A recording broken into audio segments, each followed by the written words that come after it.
ভুল করে ওই 4টা ভুল কখনোই করবা না। 1 নাম্বার, ফাও খরচ, লোক দেখানো ফালতু খরচ। পয়সা এমন করে বাঁচাও ঠিক মরুভূমিতে মানুষ যেভাবে পানি বাঁচিয়ে চলে, কারণ যখন সত্যিই প্রয়োজন হবে তখন কাউকে পাশে পাবা না। 2 নাম্বার, এক ইনকামের ভরসায় কোনোদিন থেকো না, কারণ একজন মানুষ যতই শক্তিশালী হোক না কেন এক পায়ের উপর বেশিক্ষণ দাঁড়িয়ে থাকতে পারে না।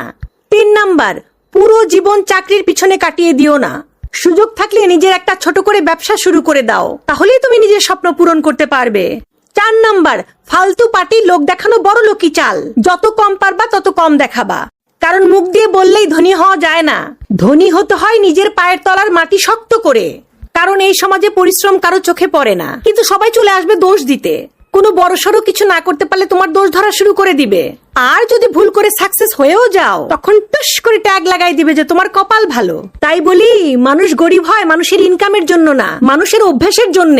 যদি তুমি 50 টাকা ইনকাম করো আর 50 টাকাই খরচ করে ফেলো, তাহলে লিখে নিতে পারো আগামীকাল 1 লাখ টাকা ইনকাম করলেও তুমি গরিবই থেকে যাবা। সমস্যা এটা না যে তোমার পকেটে কয় টাকা ঢুকতেছে, আসল কথা হচ্ছে তোমার পকেটে কয় টাকা টিকতেছে। আরে যে বন্ধু বান্ধব আত্মীয় স্বজনের ভরসায় পড়ে আছো না, যে বিপদে সাহায্য করবে, ভুলে যাও, কারণ বিপদে পড়লে মানুষ শুধু জ্ঞান দেয়, টাকা দেয় না। যখন হাসপাতালের বিল হাতে আসে বা চাকরি চলে যায়, তখন মোবাইলে থাকা কন্ট্যাক্ট লিস্টের নাম্বারও কাজে দেয় না। ওই সময় একটা জিনিসই তোমার চোখের পানি মুছবে, আর সেটা হচ্ছে তোমার জমানো সঞ্চয়। এই জন্য আজকে খরচ কমাও, যাতে কালকে কারো কাছে তোমাকে হাত পাততে না হয়, কারণ টাকা পয়সার একটাই নিয়ম, আজকে আমাকে জমিয়ে রাখো, কালকে আমি তোমাকে কারোর সামনে ঝুঁকতে দিব না।